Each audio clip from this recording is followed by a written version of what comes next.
Hello everyone, welcome to another episode of Southdown Garage. My name is Kurt, and today we're hopping into the Ford Explorer to do what? We are going to show you how to use ZFG's launch control. Let's get into the Explorer right now.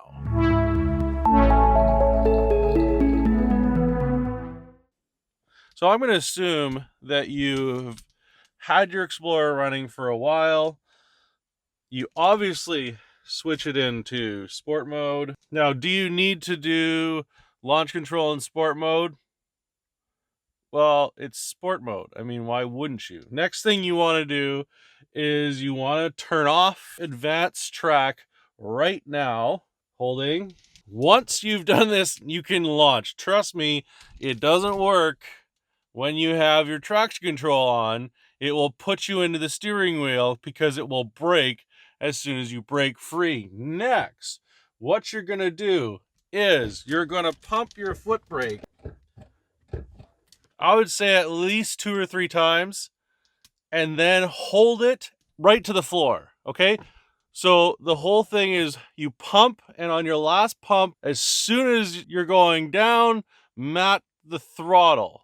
That's the sequence you want to do. You want to at least pump the brake at least 3 times, and then mat it. And what happens if you don't do this sequence correctly? This happens.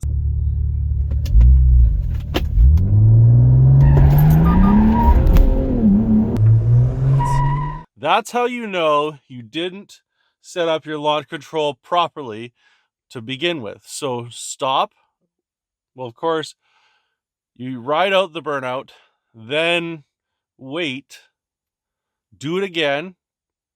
And what you're wanting to do, I showed you an over-exaggerated version. What you want to do is you want to push your foot to the floor and you want to release it slightly so the car doesn't move, because imagine you're going to be at the drag strip.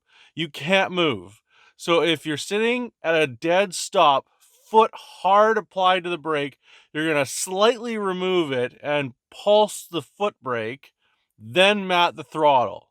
Okay, as soon as you are going to full brake, mat the throttle, because you need to hold this thing, and you need to, it's brake and throttle immediately. It's not brake then throttle, whatever. You have to have the sequence down correct. So it's foot brake down, throttle. This will happen if you do it correctly.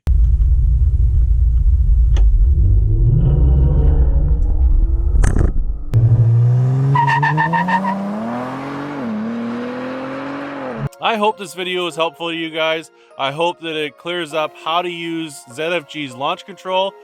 If you like this video, hit that like button, consider subscribing, grab some merch at our store, and we will see you on another episode of Southdown Garage. Bye for now.